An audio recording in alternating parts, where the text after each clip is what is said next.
নমস্কার বন্ধুরা, সাত কথা বাই সেজুতি চ্যানেলের নতুন আরেকটি ভিডিওতে তোমাদের সকলকেই স্বাগতম। আজ আমি তোমাদের মাঝে শেয়ার করব বাঁধাকপির পকোড়া রেসিপি। তোমাদের মধ্যে কারা কারা পকোড়া খেতে পছন্দ করো তা কিন্তু আমাকে কমেন্টের মাধ্যমে জানাবে। এই বাঁধাকপির পকোড়া রেসিপিটা কিন্তু খুবই সহজ। এই রেসিপিটা যেমনই করা সহজ তেমনই কিন্তু এটা খেতে খুবই মজা।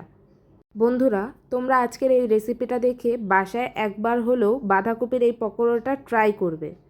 আমি গ্যারেন্টি দিয়ে বলতে পারি যে তোমরা যদি এই পকোড়াটা একবার ট্রাই করো তোমাদের মুখে এর স্বাদ লেগে থাকবে। তাই বন্ধুরা, বাঁধাকপি শেষ হয়ে যাওয়ার আগে একবার হলেও এই রেসিপিটা বাসায় ট্রাই করবে। আজকের এই ভিডিওটির মাধ্যমে তোমরা শিখে যাবে কিভাবে মুচমুচে পকোড়া করতে হয়। তার জন্য কিন্তু ভিডিওটি শুরু থেকে শেষ পর্যন্ত তোমাদের দেখে যেতে হবে। ভিডিওটির মাঝেই আমি তোমাদের মাঝে সেই ট্রিক্স শেয়ার করে দেব। তো চলো বন্ধুরা, বেশি দেরি না করে আজকের এই ভিডিওটি শুরু করি। বাঁধাকপির পকোড়া রেসিপির জন্য প্রথমেই আমি বাঁধাকপিটাকে কেটে নিচ্ছি। বন্ধুরা, তোমরা দেখতেই পাচ্ছ বাঁধাকপিটাকে আমি সামান্য একটু বড় বড় করেই কেটে নিচ্ছি। এই পকোড়া রেসিপির জন্য তোমাদেরকেও প্রথমে এভাবে বাঁধাকপিটাকে খুব সুন্দর করে কেটে নিতে হবে। আমি এভাবেই সম্পূর্ণ বাঁধাকপিটা কেটে নেব। বাঁধাকপিটা কুচো করে কাটা হয়ে গেলে বাঁধাকপিটাকে ধুয়ে আমি সুন্দর করে জল ঝরিয়ে নেব। বাঁধাকপির জলটা খুব ভালোভাবে ঝরানো হয়ে গেলে একটি বাটিতে আমি সেই বাঁধাকপি কুচো করে কাটাগুলো খুব সুন্দর করে নিয়ে নেব। এখন আমি এখানে প্রথমেই দিয়ে দেব বেসন। আমি এখানে প্রায় 2 চামচের মতো বেসন ব্যবহার করেছি। বেসন দেওয়ার পর আমি এখানে দিয়ে দেব চালের গুঁড়ো। চালের গুঁড়ো আমি এখানে প্রায় 2 চামচের মতো ব্যবহার করেছি। চালের গুঁড়ো দেওয়া হয়ে গেলে আমি এখানে দিয়ে দেব স্বাদ মতো লবণ। লবণের পর আমি এখানে দিয়ে দেবো আধা চামচের মতো হলুদ গুঁড়ো এবং আধা চামচের মতো মরিচের গুঁড়ো। এখন আমি এতে আরও দিয়ে দিব কুচো করে কেটে রাখা পেঁয়াজ, ধনেপাতা ও কাঁচামরিচ। এই সব এখন আমি একসাথে বাঁধাকপির ওপর দিয়ে দেব। পকোড়াগুলো মুচমুচে করার জন্য চাউলের গুঁড়ো কিন্তু দিতে তোমরা ভুলে যাবে না বন্ধুরা। চাউলের গুঁড়ো দিলে পকোড়াটা খুবই মুচমুচে হয় খেতে। এখন আমি এই বাঁধাকপির সাথে সবগুলো খুব সুন্দর করে হাতের সাহায্যে মেখে নেব। আমি একটু জল দিয়ে নিয়েছি, কারণ জলটা দিলে বাঁধাকপিটা মাখতে একটু সুবিধা হবে। প্রথমে এখানে সব শুকনো উপকরণ থাকায় এটা মাখতে একটু সমস্যা হতেই পারে, কিন্তু মাখতে মাখতে এটা কিন্তু অনেকটাই নরম হয়ে যাবে এবং তখন আর কষ্ট হবে না। আমরা একটু ধৈর্য সহকারে 5 মিনিটের মতো হালকা একটু হাত দিয়ে প্রেস করে মাখলেই দেখবে বাঁধাকপিটা অনেকটাই নরম হয়ে গিয়েছে। বন্ধুরা, তোমরা দেখতেই পাচ্ছ 5 মিনিটের মতো হাত দিয়ে মাখার ফলে এটা কতটা নরম হয়ে গিয়েছে। বাঁধাকপিটা যখন ঠিক এরকমটা নরম হয়ে যাবে তখন তোমরা এটা মেখে একটু কতক্ষণের জন্য রেখে দেবে। আমার বাঁধাকপি মাখাটা খুবই সুন্দর হয়েছে, দেখতেই পাচ্ছ বাঁধাকপিটা কত সুন্দর নরম হয়ে গিয়েছে। এখন এটাকে আমি কিছুক্ষণের জন্য ঢাকনা দিয়ে রেখে দেব। আমি প্রায় 10 মিনিটের মতো বন্ধুরা বাঁধাকপিটারে ঢাকা দিয়ে রেখেছিলাম। দেখো বন্ধুরা, এটা থেকে কিন্তু কত সুন্দর জল জল বেরিয়ে এসেছে এবং তোমরা দেখলেই বুঝতে পারবে এটা অনেকটাই নরম হয়ে গিয়েছে। এখন আমি এটাকে হালকা একটু আলতো হাতে হালকা মেখে নেব। পকোড়া তৈরি করার জন্য আমার বাঁধাকপিটা হয়ে গিয়েছে। আমি এটা ভাজার জন্য চুলোতে কড়াইটাকে বসিয়ে নেব। কড়াইটা যখন খুব ভালোভাবে গরম হয়ে যাবে তখন আমি এতে দিয়ে দেব সাদা তেল। এখন আমি তেলটাকে খুব সুন্দর করে গরম করে নেব। তেলটা যখন খুব ভালোভাবে গরম হয়ে যাবে তখন আমি এক এক করে বাঁধাকপির পকোড়াগুলো দিতে থাকব। বন্ধুরা, আমার তেলটা খুব ভালোভাবে গরম হয়ে গিয়েছে, তো চলো এখন এক এক করে বাঁধাকপির পকোড়াগুলো দিতে থাকি।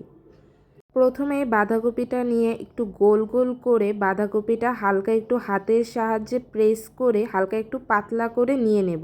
তবে পকোড়াটা দিলে পকোড়াটা অনেকটা মুচমুচে হয় কিন্তু খেতে। ঠিক একই প্রসেসে আমি বাকি বাঁধাকপির পকোড়াগুলো তেলে এক এক করে ছাড়তে থাকবো। বাঁধাকপিটা একটু পাতলা করে দিলে হয় কি, বাঁধাকপিটা খেতেও কিন্তু দারুণ লাগে এবং অনেকটা ক্রিস্পিও হয়।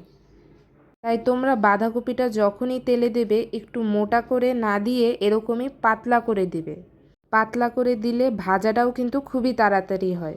আমি এখন বাকি পকোড়াগুলো ঠিক এরকমভাবেই দিয়ে দিব। পকোড়াগুলো ভাজার সময় তোমরা চুলার আঁচটাকে মাঝামাঝি রাখবে, কারণ বেশি আঁচ দিলে পকোড়াগুলো কিন্তু পুড়ে যাওয়ার সম্ভাবনা থাকবে। চলো বন্ধুরা, দেখে নেই পকোড়ার অপর পাশটা কীরকম হলো। তোমরা দেখতেই পাচ্ছ বন্ধুরা, বেগুনির অপর পাশটা কত সুন্দর লালচে লালচে হয়ে ভাজা হয়ে গিয়েছে। তোমরাও কিন্তু পকোড়াগুলো মুচমুচে করার জন্য এরকমই লালচে লালচে করে ভেজে নেবে। পকোড়াগুলোর এই পাশটা যেরকম লালচে ভাজা হয়ে গিয়েছে, অপর পাশটাও আমি ঠিক এরকমই লালচে করে ভেজে নিব।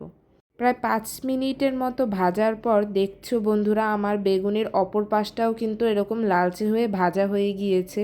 আমার পকোড়াগুলো ভাজা হয়েই গিয়েছে। এখন আমি এটাকে সুন্দরভাবে তেল ঝরিয়ে তুলে নেব।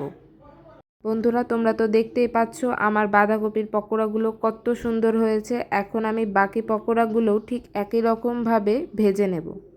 বন্ধুরা, পকোড়ার পাশাপাশি আরও দুর্দান্ত রেসিপির জন্য কিন্তু আমার চ্যানেলটিকে অবশ্যই তোমরা সাবস্ক্রাইব করে নেবে, যাতে আমি যখনই তোমাদের মাঝে কোনো দুর্দান্ত রেসিপি শেয়ার করব তার নোটিফিকেশান যেন সবার প্রথমেই তোমাদের কাছে যায়।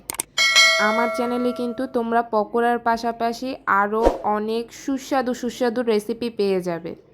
আমি সবসময় চেষ্টা করি তোমাদের মাঝে মজাদার মজাদার রেসিপি নিয়ে আসার জন্য, সেগুলো তোমাদের মাঝে খুব সহজেই রান্না করে দেখানোর।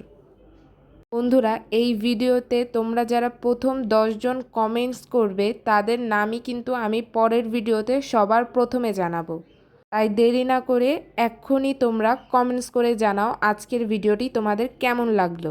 যারা প্রথম 10 জনের মধ্যে থাকবে তাদের নামই কিন্তু আমি আগামী ভিডিওতে সবার প্রথমে বলবো।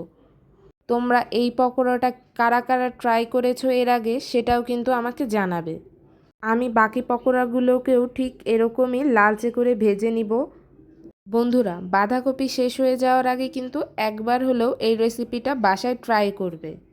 এই পকোড়ার স্বাদটা কিন্তু মুখে লেগে থাকার মতো।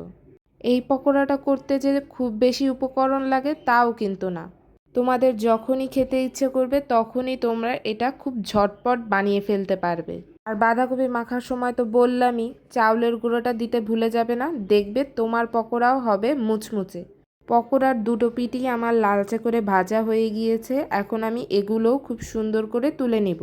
বন্ধুরা, পকোড়াগুলোকে আমি সসের মাধ্যমে খুব সুন্দর করে পরিবেশন করে নিয়েছি। তোমরাও গরম গরম পকোড়া সসের সাথে এভাবেই পরিবেশন করে খেতে পারো। আজকের ভিডিওটি তোমাদের কেমন লাগলো তা কিন্তু আমাকে কমেন্টের মাধ্যমে জানাবে। আর ভিডিওটি যদি তোমাদের ভালো লেগে থাকে তাহলে চ্যানেলটিকে অবশ্যই সাবস্ক্রাইব করে দেবে এবং ভিডিওটিকে একটি লাইক করে দেবে। আমার চ্যানেলটিকে যারা সাবস্ক্রাইব করেছো তাদেরকে জানাই অসংখ্য ধন্যবাদ এভাবে আমার পাশে থাকার জন্য এবং ভালোবাসা দেওয়ার জন্য। তোমরা তোমাদের ভালোবাসা এভাবেই আমাকে দিয়ে যাও আর আমি তোমাদের মাঝে আরও দুর্দান্ত রেসিপি শেয়ার করে যাব। যারা যারা এখনও আমার চ্যানেলটিকে সাবস্ক্রাইব করোনি তারা শীঘ্রই আমার চ্যানেলটিকে সাবস্ক্রাইব করে আমার ফ্যামিলির সদস্য হয়ে যাও। আজকের জন্য এতটুকুই। দেখা হবে আগামীকাল অন্য কোনো একটি ভিডিওর মাধ্যমে। ততক্ষণ সবাই ভালো থাকবেন এবং সুস্থ থাকবেন।